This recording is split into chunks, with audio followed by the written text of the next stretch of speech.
Good morning and welcome back to the channel. I hope you're all doing well. We're all suffering the same lockdown, so hopefully we're all finding something we can do to keep our photographic interests alive. I always say good morning. That's because I only seem to be able to get out in the morning. The dog walks first thing, therefore I come with the camera with the dog. And we're up in the woods again, and I've got with me my A7R4, but with the 100 to 400 lens on. And what I'm going to try to do today as I'm walking around is just briefly stop in 2 or 3 locations and see if I can actually get some intimate detail with the long lens. I've done the wide angle bits up here. I've done the standard lens, the 24 to 70 up here, and I've done the 100 to 400 in a quite early video in my YouTube channel. But I thought, no, I haven't got a tripod. Everything's going to be handheld, and I'm just going to see what we can get from it. Okay, it will probably point out, or be useful to point out, what I mean by intimate landscape. I'm not sure if people all see or understand this in the same way, but from my perspective, intimate landscape means a small area of something quite complicated, potentially, or a small area of a much larger area, which has got its own interest, but the context of the surrounding area isn't part of the image, so you don't get that feedback of what's actually out of the frame that you would normally have on a much wider area picture, a wider angle picture. So I'm looking for little things, perhaps leaves, perhaps fallen trees, twigs, bark, patterns in the bark, patterns in stones. There aren't a lot of stones around here. There's, well, chalk, but there's not any large stones, not the sort of stones that you'd sort of think were instrumental in an image. A large rock in the foreground, for instance, there's nothing like that. So let's see how I get on.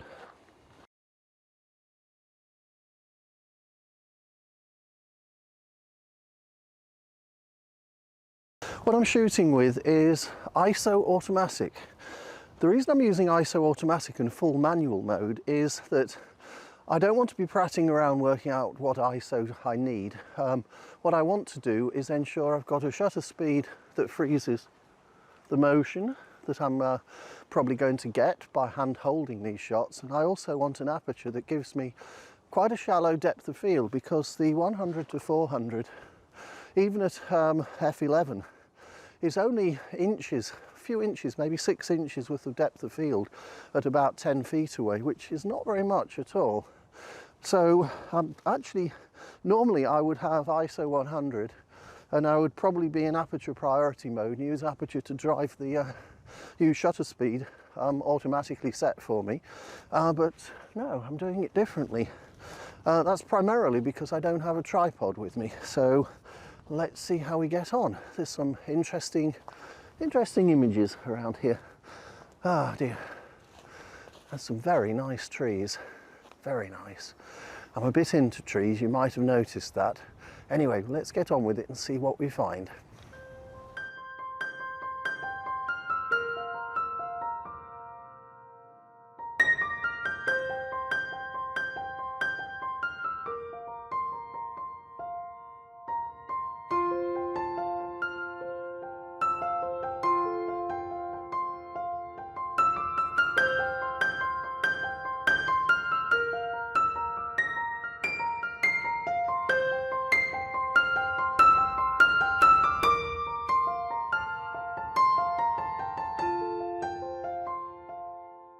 This early morning sun is making the scene really quite warm, and this little scene in front of me here of these trees with the sunlight lighting them up and the little green sprouts and the new ferns, they're quite a warm colour. And when I looked at it through the viewfinder, I thought, hang on, that looks really quite cool. Let me change the white balance, and lo and behold, set it to sunny, and it's a nice warm image.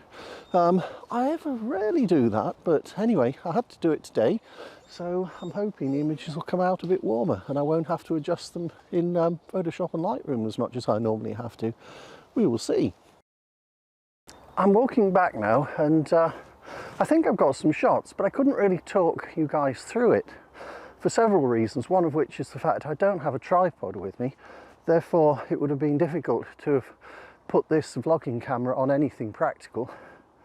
And as I managed to scratch the lens of the vlogging camera a couple of weeks ago when I rested it on a fence post and it fell off, I didn't notice it at the time, and luckily it's not very serious, but it's very annoying for someone who meticulously looks after their camera equipment like I do.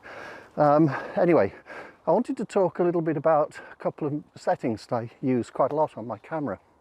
I don't know how many other camera manufacturers put this mode, exposure mode, into their cameras, but the one I nearly always use for virtually everything is it's a white square with a little plus in the top right hand corner, and the little plus is saying exposed to the brightest point no matter where it is in the frame, with the exception of when I've got the sun actually in the frame or something very bright like a pinpoint light somewhere in the distance.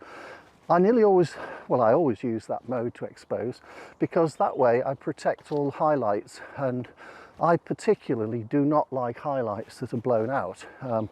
I really don't like skies that go white unless the sun's in it, and it has to be, because there's no other way of taking the shot. But I've got so much dynamic range that shadows are never really an issue. I can nearly always pull them back to something that looks half reasonable. So that's the first mode that I have. And for those of you who are not familiar with Sony cameras, on the dial, the mode dial here, there are 3 numbers, 1, 2 and 3, and these are for preset customized features. I have mode 1 set for landscape photography. I have mode 2 set to action, and I have mode 3 not really set up at all.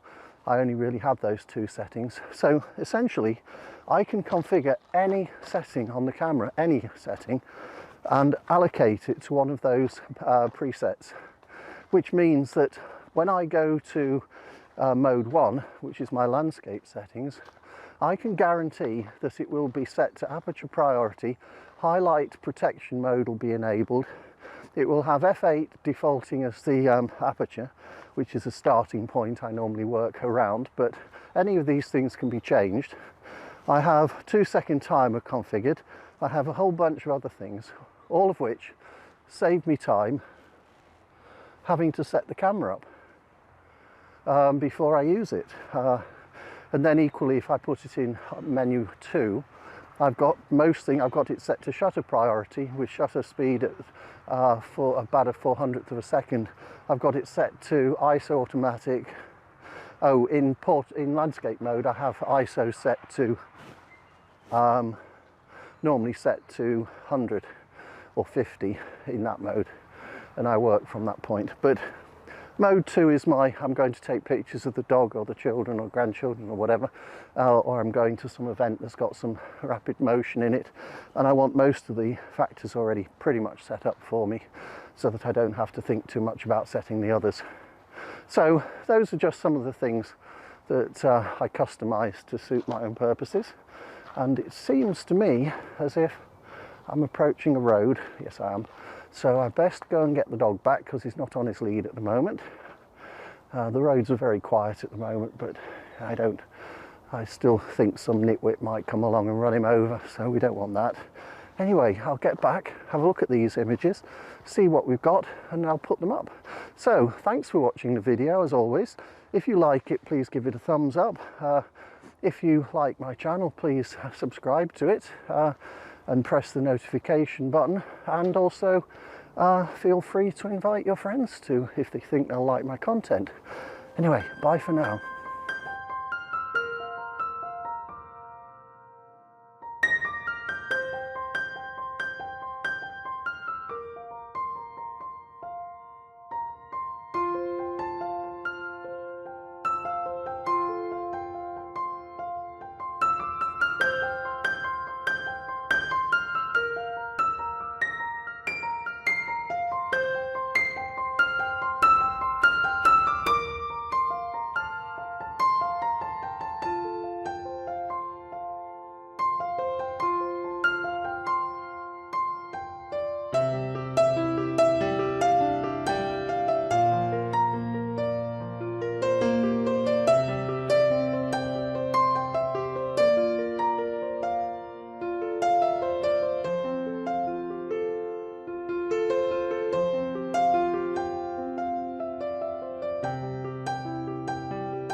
Well, thank you very much for watching that. I hope you found it informative. If you did, please give it a thumbs up and subscribe to my channel and support it in that way. Thanks very much for watching.